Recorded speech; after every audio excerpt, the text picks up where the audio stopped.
અમે કુદરતી વનરાજીની અંદર જીવી રહ્યા છે અને ઝરના મોડા ગામની અંદર ખેતરમાં અમે એક મોટો તબેલો બનાવેલો છે. તબેલામાં 70થી નાના મોટા કરીને પશુઓ છે અને આ પશુઓની સેવા પૂજા અમે રાત દિવસ કરીએ છીએ. અમારા ઘરમાં કપિલા ગાય છે. કપિલાની પણ 2 ટાઈમ પૂજા કરીએ છીએ.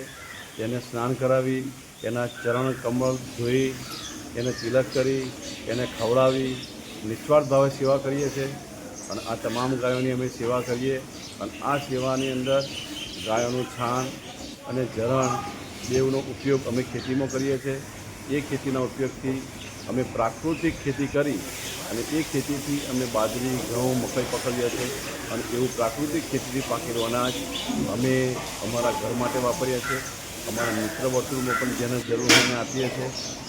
અને આ અહીં ઝરના મોડા ગામની અંદર અને કાલોલ તાલુકાની અંદર સારામાં સારો અમારો પશુનો ધંધો છે.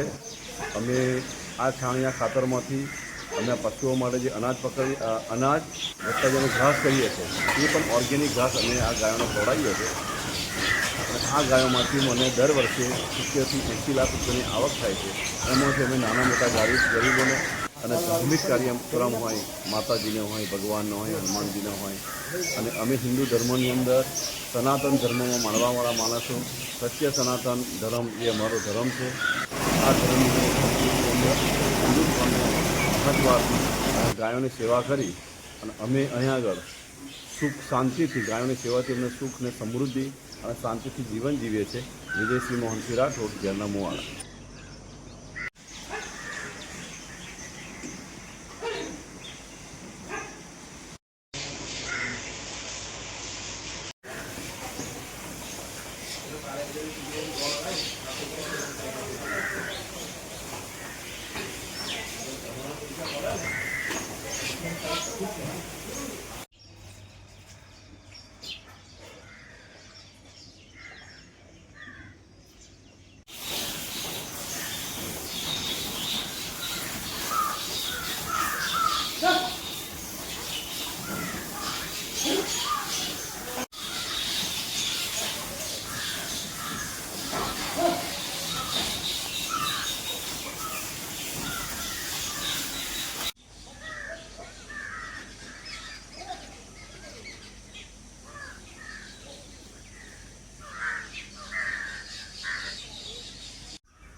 ઇકોતેર